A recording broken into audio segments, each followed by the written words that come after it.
What's up, Giants fans, Hub watchers, YouTube subscribers, Twitter and Instagram followers? It's your boy Noname back at it again with another New York Giants video. And before I get into the video, I just want to say, you know what? Shout out to all my subscribers out there, all the supporters out there. You guys mean a lot to me. You guys are the reason why this channel, continues, the reason why I grow, is the reason why I do these vids. Shout out to all y'all. I love you guys. Without y'all, none of this would be possible. And the reason I'm kind of getting a bit sentimental is because today I woke up to a special email from the YouTube team. So I got a channel announcement that's going to be coming within the week. I don't want to spoil anything here, but it was a relatively, big type of channel change for me with the email from YouTube. And so I hope to announce that within the week. I have a lot of stuff for it planned out, and that's also another reason why that this subscriber selected video is being pushed back. I think the worst case scenario is that it's going to be pushed a full week back from last Friday, which is when I usually release the subscriber selected videos, and it will be released this Friday. If anything, I just missed 1 week, but like I said, once the internet, my internet service provider has been completely switched and whatnot, everything's back on track, back on schedule. But keep an eye out for a big channel announcement in the coming week, hopefully by tomorrow. We'll see how it goes, and thank you to all you guys. So with that being said, all that out the way, let's talk about the news of today. That rhyme. Don't hate the player, hate the game. Bars. Now listen, Deandre Baker. Dude, we already know all we could know about Deandre Baker.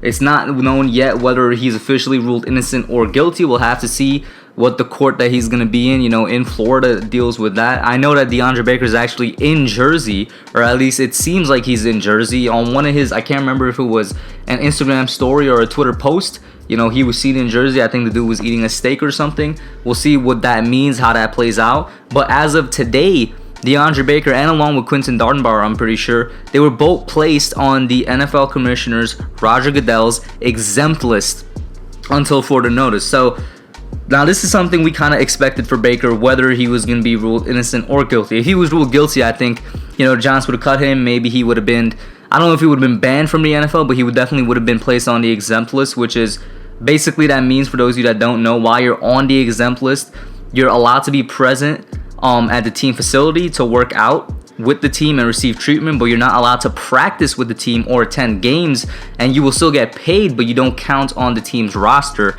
So it's basically, you're essentially kind of banned from the NFL because you're not allowed to practice or play, but you're still getting paid. So I guess it's sort of a compromise between being outright kicked out of the NFL and being blackballed, and a compromise, with, just acting as if nothing happened, because he still is getting his money here in some sense of the word. So he's placed on the exempt list, and even if he's innocent, I think we all knew this was going to happen. I thought it was going to be a suspension of some sort. If he does be ruled innocent, I think he's going to get suspended maybe 3 or 4 games. That's usually, well, with Roger Goodell's record, that's usually what an offense like this would lead to, a suspension of 3 or 4 games. But until further notice, he's on the exempt list. And really, the way the Giants have to treat this situation as of right now, we all know they've already told Baker to stay away from the team until he works out his legal issues.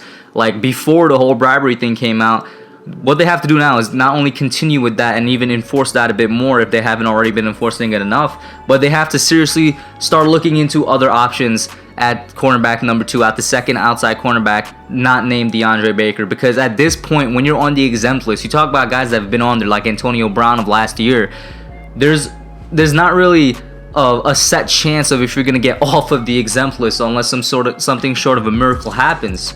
So they need to start seriously considering who in the world they're going to put opposite of James Bradbury out there on the defense this season. And the secondary was already a weak position or weak group for the Giants.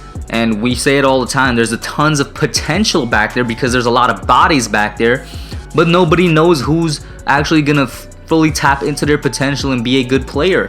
You got the 4th round pick, Darnay Holmes, who I personally think should be at the slot cornerback. I know he has a bit of speed to him. He could probably keep up with some outside receivers, but I would really love, and I really think the sensible thing to do would be to put Darnay Holmes at the slot and let the outside cornerback battle be between guys like Corey Ballantyne, Sam Beal, and Chris Williamson. Chris Williamson being the 7th round pick this year. Now, of course, these are not exactly the top-notch guys you would love to have your cornerback number 2, but they are the guys right now that are suited to play at that role. Remember what Joe Judge said, don't tell me what you can't do, tell me what you can do. He's not about to force a round peg into a square hole. You know, he's not about to force a dude that is good at playing slot cornerback. That honestly, that's their forte.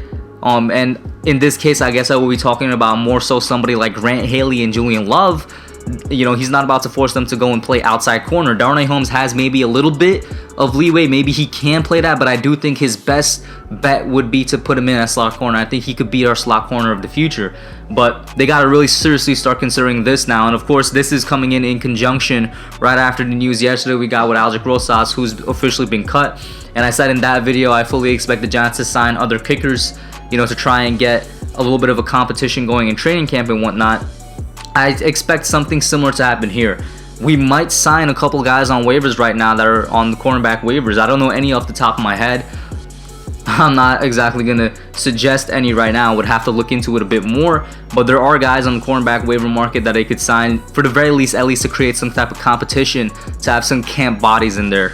And what was already going to be an interesting training camp, just because giving of the situation, is going to become even more interesting, because now you're going to have in the secondary really 2, maybe even 3 main battles going on. You got the battle for what the free safety is going to be. You know, I fully expect Xavier McKinney to come out on top, but you're still going to have Julian Love out there maybe going at it to get his job back, depending on how they plan to use Love this year. You got the battle at slot corner, which we already knew was going to happen going in, and now the battle at outside corner, second outside corner. In the secondary, you got 3 training camp, you know, stories to look at just in the secondary. And speaking of training camp, a little bit of an update on that.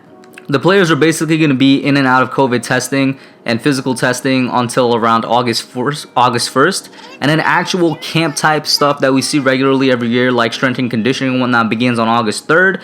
And they don't have a date for when non-padded practice begins, but padded practice does begin on August 17th. And this is just such a short time for all of these guys to get trained up for the NFL season. It's almost too short. I do wish the NFL delayed the season maybe a month or so, just to give these guys a month more preparation to come up with for the season, because this is not enough time in my opinion, man. I've said it a couple times, injuries are definitely going to be a thing this season, but just straight up, just being fit for the NFL season, physically, mentally, and being ready, like all that, it's not going to happen. I don't think players are going to be fully ready for the NFL season. I think we're going to see very sloppy football for like the first 4 weeks or something like that. And for a team like the Giants that are very young and all the schemes are very new, that's going to be bad. Speaking of being very young, the Giants haven't even signed like 70% of their rookies yet. The only rookies as of today, as of this recording at 4:11 in the afternoon that the Giants have signed are Matt Pert, Tay Crowder, TJ Brunson, and Cam Brown, leaving Andrew Thomas, Xavier McKinney, Darnay Holmes, Shane Lemieux, Carter Coughlin, and Chris Williamson, 6 other of our rookie picks unsigned. And now it's going to get done. And the reason it's definitely going to get done is because these guys can't show up to camp unless they're under contract. These rookie players cannot even walk into camp and take part of it unless they're going to be under contract. What's kind of annoying to me is why in the world hasn't it been done? Every other team in the NFL has signed every single one of their players, or maybe there's one player left out. It's just the Giants. Just the Giants. That's the only team right now that hasn't really, you know, for some reason, gotten these rookie deals done with these guys. And it's like the rookie contracts, they're like the easiest contracts to get done in the NFL because it's already all predetermined. You just got to get the guy to sign on the dotted line. Now, once again, it's going to happen, because if it doesn't, like Andrew Thomas and Xavier McKinney will not be allowed to pull up to camp. So that's another interesting thing. I don't know why it's taking so long. And the rookies, they're going to suffer a lot from this, you know, short time preparation. We'll see how it goes, but that's what I got from now. Once again, stay on the lookout for that announcement later on this week, and I'm out. Thanks for watching. Don't forget to like, comment, subscribe, and share. I'll catch y'all in the next one.